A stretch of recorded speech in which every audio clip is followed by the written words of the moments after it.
Telugu Desam party రేపు అధికారంలోకి రాబోతోంది. జనసేన బీజేపీ కూటమితోటి ఈ ప్రపంచనాన్ని మీరు ఆల్రెడీ చూస్తూ ఉన్నారు. అదేవిధంగా జగన్మోహన్ రెడ్డి గారు 5 సంవత్సరాల పాలనపై విరక్తి చెంది ఈరోజు మీరు అందరూ కూడా తెలుగుదేశం పార్టీలో జాయిన్ అవడం చాలా ఆనందకరంగా ఉంది. ఈ ప్రాంతంలో 10 సంవత్సరాల నుంచి ఒక ఎమ్మెల్యే ఉన్నారు, చూస్తూ ఉన్నాం ఏ విధమైన డెవలప్మెంట్ ఉందనేది. చాలా ప్లేసుల్లో రోడ్లు లేవు, తాగటానికి నీళ్లు లేవు, అదేవిధంగా డ్రైనేజ్ సమస్య.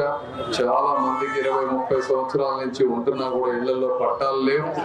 అదేవిధంగా చదువుకున్న వాళ్ళకు ఉద్యోగాలు లేవు, బిజినెస్లు అన్ని పడిపోయినాయి చుట్టుపక్కల ఉన్నటువంటి ప్రాంతాలకి.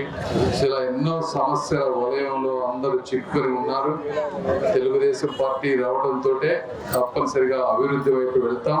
మీకు ఇవన్నీ కూడా 1 by 1 నజీర్ గారు యువకులు, ఆయన కూడా ఏదో ఒకటి ఈ ప్రాంతానికి చేయాలనేటువంటి కోరిక ఉన్నటువంటి వ్యక్తి. నేను కూడా అదే విధంగా ఈ ప్రాంతానికి ఏదో ఒకటి చేయాలని మాకు ఒక బలమైన ఆశయంతో వచ్చాం కాబట్టి మేమిద్దరం కలిసి తప్పకుండా ఈ ప్రాంతాన్ని ఇంతకుముందు మీరు చూడనంతగా అభివృద్ధి చేస్తామని తెలియజేసుకుంటూ మీ అందరికీ మనస్ఫూర్తి కృతజ్ఞతలు తెలుపుకుంటూ మీరు అందరూ అత్యధిక మెజారిటీతో మా అందరినీ గెలిపించాలి. మీరే కాదు, మీ చుట్టుపక్కల ఉన్న 5-10 మందికి ఓట్లు ఇచ్చి చేయించండి.